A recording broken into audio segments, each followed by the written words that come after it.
Really, out of this list of books in this video, these two are probably the most confectionery. Today, I thought I would share with you 10 hefty tomes, big old chunkers that you can fly through. And then there's two ways in which I mean that you can fly through these books, and one way in which I don't mean it. So first of all, you can fly through these books because you will be immersed in them, absorbed, enchanted, transfixed, completely engrossed by these astounding, brilliant, vivid, visceral, gorgeously evoked books. And in doing so, you will find yourself rapidly galloping through these books, through the narratives, through the stories and the images and the polyvocal cacophony, bouquet, cornucopia of voices. Now, the second way in which I mean that you can fly through these books is that I mean it in a sort of elevated, aquiline, soaring, a heightened perspective shift in which you will be initiated into new perspectives, literary, aesthetic, philosophical landscapes of thought and affect, and new realms of understanding the intricacies of history and of the human spirit. And then the way in which I don't mean is a kind of acquisitional racing through with diminished attention and sort of just trying to tick them off some bucket list of great books. I think I mean a sort of surrender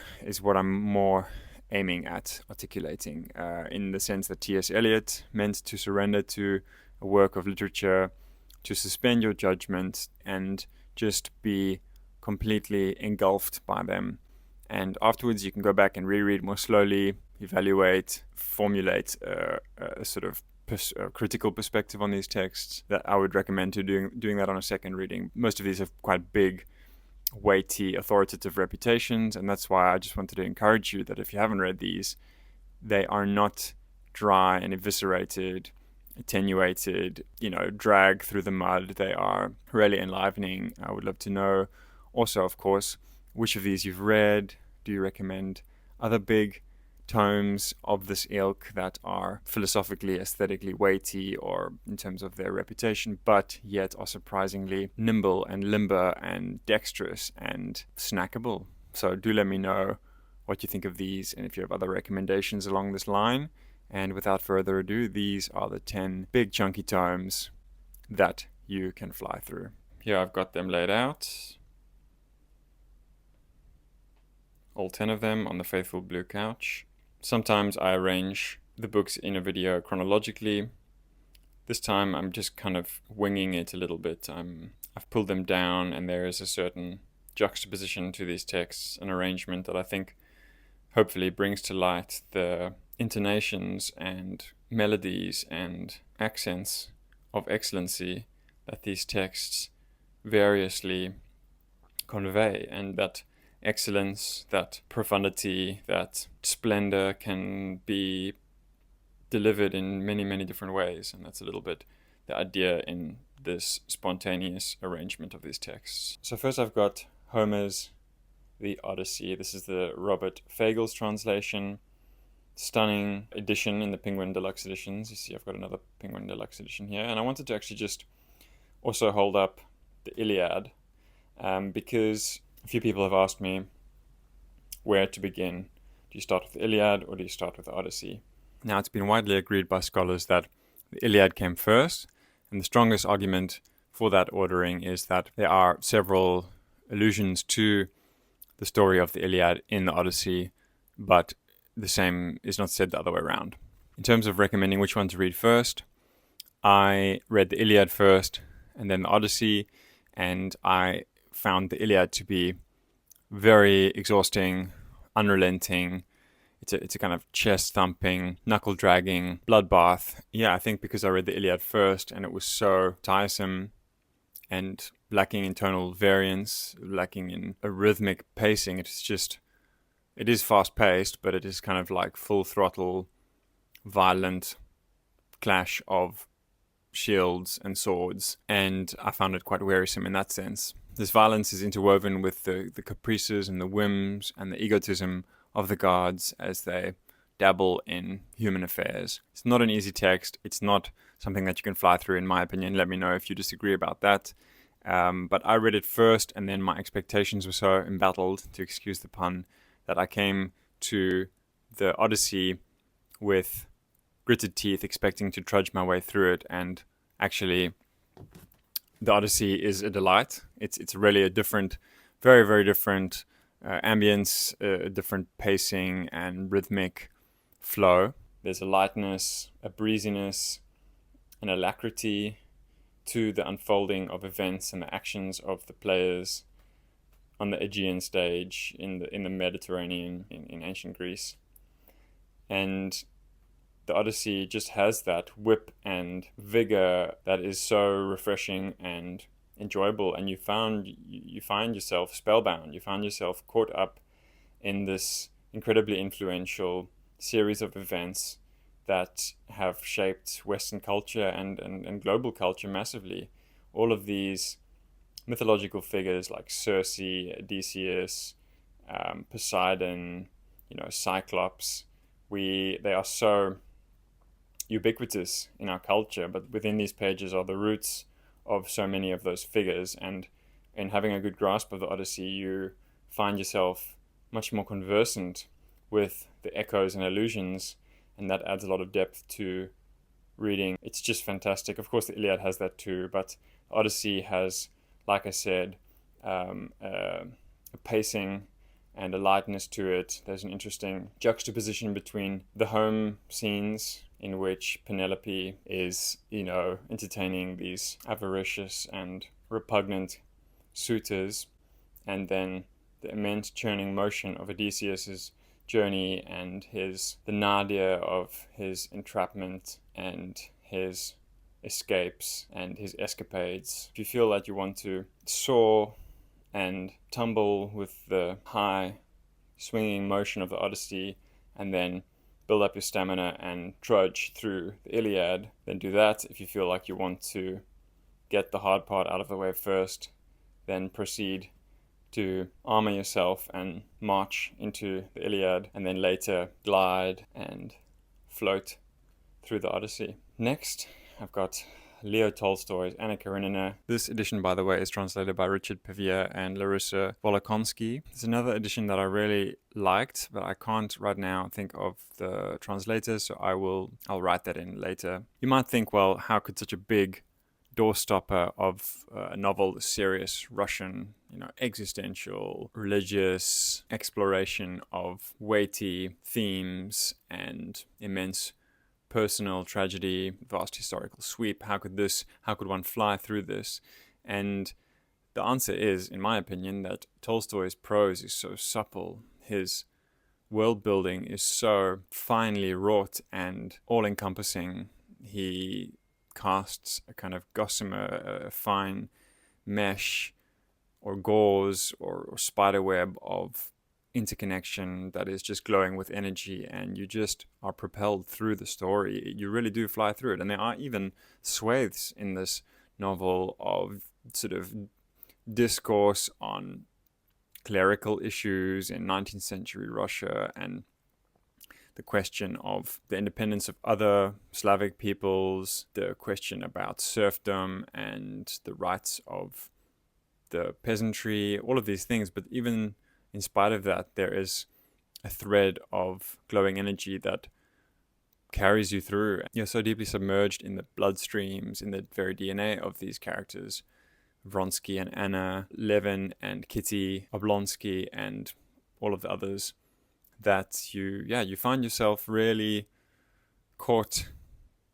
and spellbound by Tolstoy and carried through. And for that reason, it is something that you fly through. So don't be put off by the size and the weighty reputation of this book. It is absolutely riveting and really paradigm shifting. But the intricate balancing of these various voices and personalities and consciousnesses is so laudable and unparalleled, really.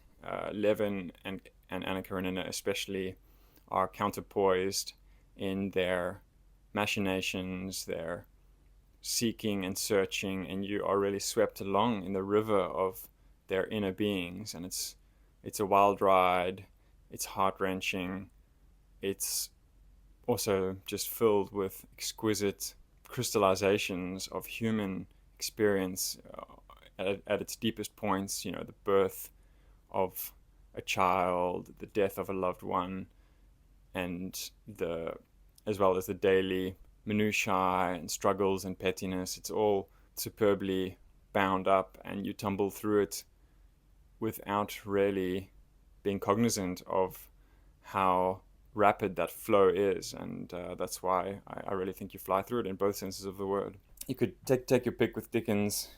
Almost all of his novels are long, and you can definitely fly through them in both senses of the word. But I just thought I would grab Great Expectations because I haven't really talked about it on the channel as of yet. And it's actually not, by any stretch of the imagination, his longest novel. I think probably Bleak House is his longest novel.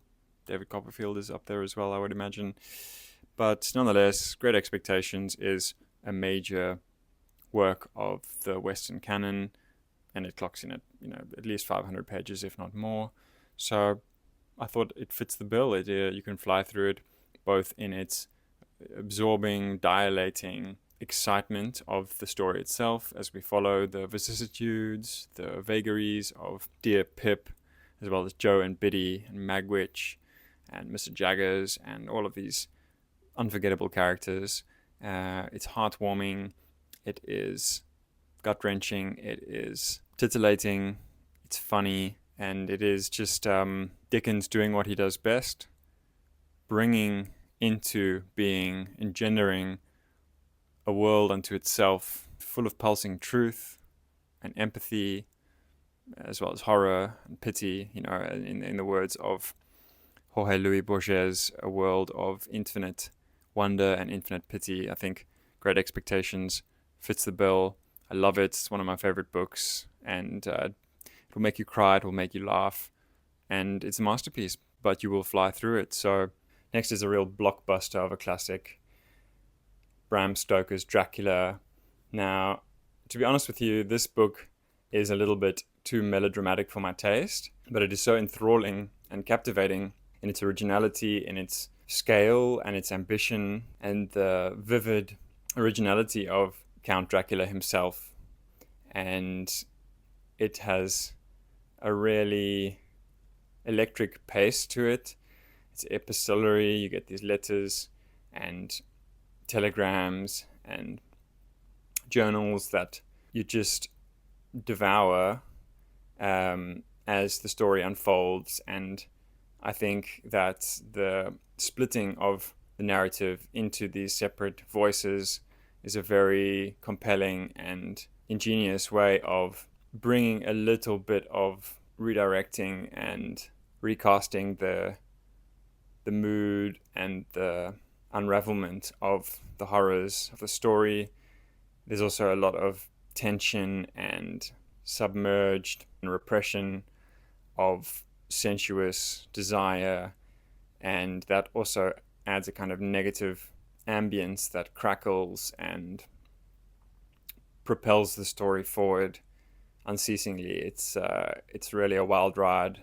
It's really a rapturously fun, but like I said, melodramatic. If you're looking for one of the most influential Gothic texts and a Penguin classic, and it's deservedly a Penguin classic, then I would highly recommend flying your way through Dracula.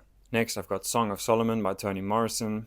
I've talked about this book on the channel at least once. I'm going to just be quite brief, but this is quite a good example of the power of the Odyssey to add depth and resonance to later retellings of that sense of the heroic journey. Now, obviously, we have a big biblical allusion here. Song of Solomon is also a book of the Bible, and I'm not claiming that Morrison intentionally set out to retell the Odyssey, but that is the beauty of these mythic stories. The contours of the mythic stories are so deeply woven into our collective cultural consciousness that it illuminates and adds layers of meaning to any text that you read that involves a journey. And Song of Solomon is about Macon Dead Jr.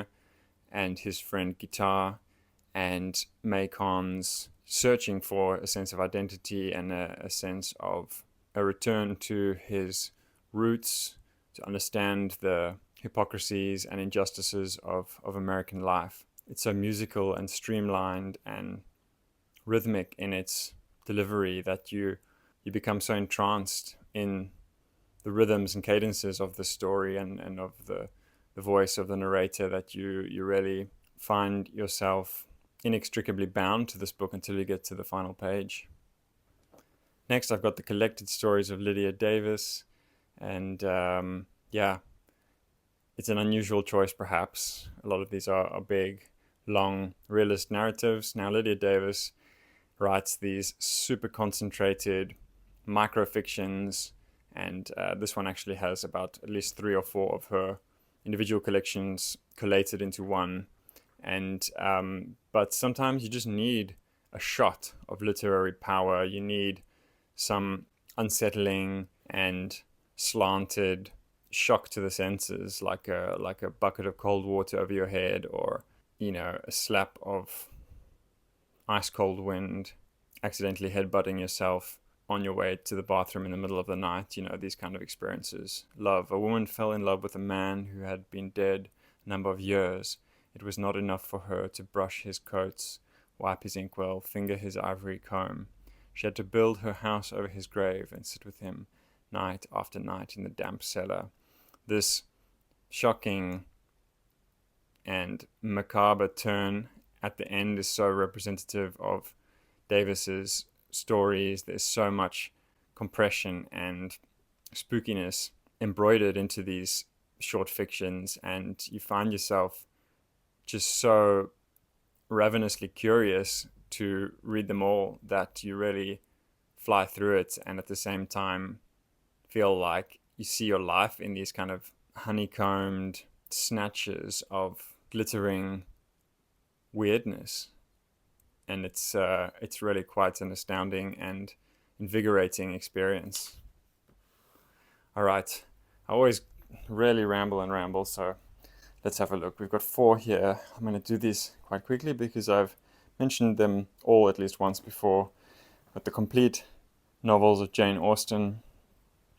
And Austen, a bit like Tolstoy, who we just discussed, was an absolute maestro, a master of realist excellence, absolute connoisseur of vivid detail, a kind of transparent telescope and microscope at the same time that in one sense showed you the cosmic patterning of the stars, and in the next sentence explicates some human psychological mystery, and with such seamless mastery, with such seemingly effortless eloquence, that it's so impressive, and you have this incredibly enjoyable experience and panoramic and breathtaking submersion in this world that is so unfamiliar to most of us, to 99% of us, right? This aristocratic world that seems on the surface to portend such paltry material, and yet Austen took that confined, repressed minutiae and magnified, amplified, and augmented it into a universe of glittering majesty that is unparalleled, really. And all of these novels have that meld of being entertaining and being insightful and being literary masterpieces, while also reigniting one's love for literature, and that is why you will fly through them in both senses of the word. Then I've got P.G. Wodehouse. This is the Jeeves Omnibus. This is the kind of one of the original comedy. In fact, these here are we've got 2 classic comedy duos. We've got, let's just actually do this a bit differently. We've got Cervantes, Don Quixote. This is the original comedy duo of the country squire and errant knight Don Quixote and his sidekick Sancho Panza, and then we've got P.G. Woodhouse's Bertie Wooster and his manservant Jeeves, and both of these contain the comedy of exaggeration and understatement. There's always this bright hilarity of inversion of the serious becoming frivolous and the frivolous becoming existential. And I've talked about both of these books, so yeah, all I would say is that they are both massive, but do not be alarmed. They are so snackable and breezy even. Really, out of this list of books in this video, these two are probably the most confectionery, delectable, and obscenely sugary in the best kind of way. And you will really fly through both of them. And then I mentioned this one not so long ago, but I just had to include it here: the complete illustrated stories, plays, and poems of Oscar Wilde. This guy is outrageously funny as well, so bitingly witty and subversive and irreverent in all of the best ways. And his subjects were the kind of vapid and cavalier British and European elite who were living under these absurd illusions of grandeur and these gilded surfaces that masked the vacuum and void that lay underneath.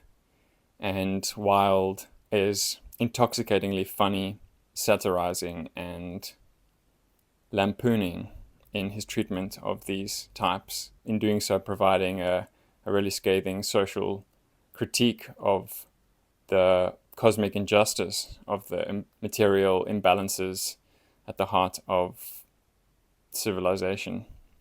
Right, so that was the 10 big but breezy classics that you can fly through and be elevated by. And I hope that you enjoyed this video. Do let me know what you think of these, if you've read them, if you have suggestions for other big and breezy classics. There are many contenders that I had to leave out, but I just thought I would go for these. Thanks for watching, and speak to you all soon.